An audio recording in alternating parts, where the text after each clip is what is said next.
Hi dear student, welcome to all of you in the channel of BK classes.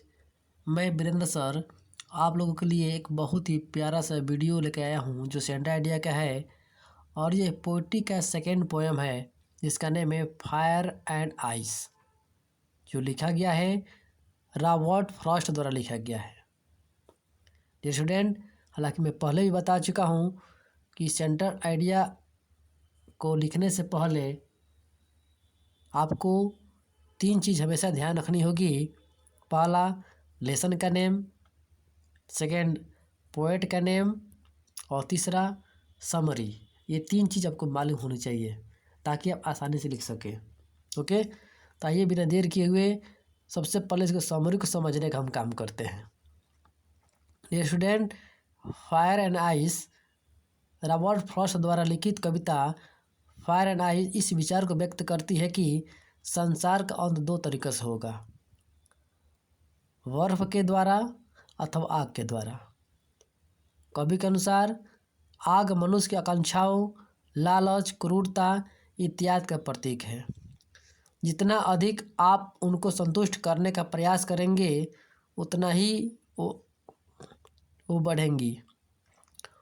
उनका कोई अंत नहीं है और वो जंगल की आग की तरह फैलती हैं एवं अपना संपूर्ण जीवन निगल जाती है। दूसरी ओर बर्फ मानवीय संबंधों की उदासीनता, घृणा, रूखेपन एवं कठोरता का प्रतीक है। कवि का मत है कि आग एवं बर्फ दोनों ही संसार को संपूर्ण अंत तक लाने में समान रूप से सक्षम है। डियर स्टूडेंट, ये था एक प्यारा सा समरी इसका। और आइए इसका लाइन बाय लाइन इसके सेंटर आइडिया को अध्ययन करने का काम करते हैं जो एग्ज़ाम के दृष्टि से काफ़ी महत्वपूर्ण है और ये बहुत अच्छा पोएम है और इसके सेंटर आइडिया बहुत ही महत्वपूर्ण साबित होगा, इसलिए इसको बड़ी ध्यानपूर्वक पढ़िएगा। ओके, आइए इसका अध्ययन करने का काम करते हैं। The poet Robert Frost expresses व्यक्त करते हैं द आइडिया, विचार व्यक्त करते हैं डैट मीन्स की द वर्ल्ड, दुनिया वुड इंड समाप्त होगी बाई आइस बर्फ से और अथवा बाई फायर आग से। कवि रॉबर्ट फ्रॉस्ट विचार व्यक्त करते हैं कि दुनिया बर्फ से समाप्त होगी अथवा आग से समाप्त होगी। Fire stands for human Dzire.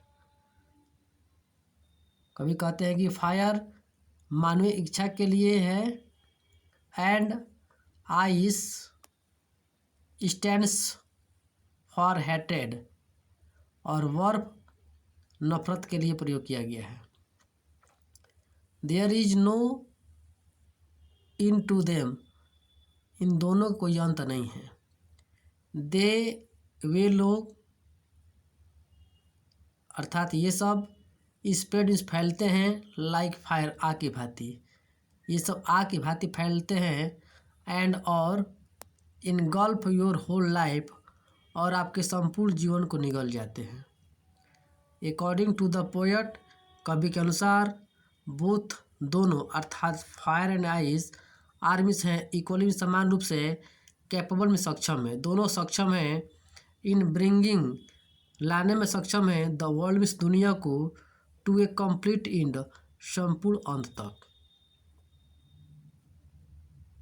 फिर से रिपीट करते हैं कि कवि के अनुसार आग और बर्फ समान रूप से संपूर्ण अंत तक दुनिया को लाने में सक्षम है।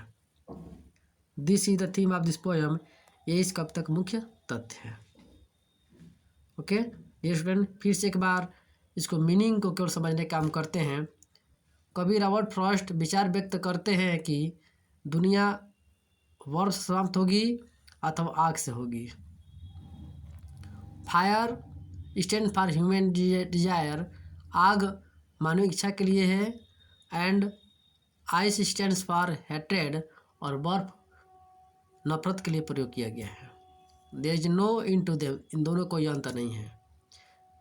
दे स्प्रेड लाइक फायर, ये आग की भांति फैलते हैं and engulf your whole life, और आपके संपूर्ण जीवन को निगल जाते हैं। अकॉर्डिंग टू द पोएट, कवि के अनुसार both are equally capable in bringing the world to a complete and.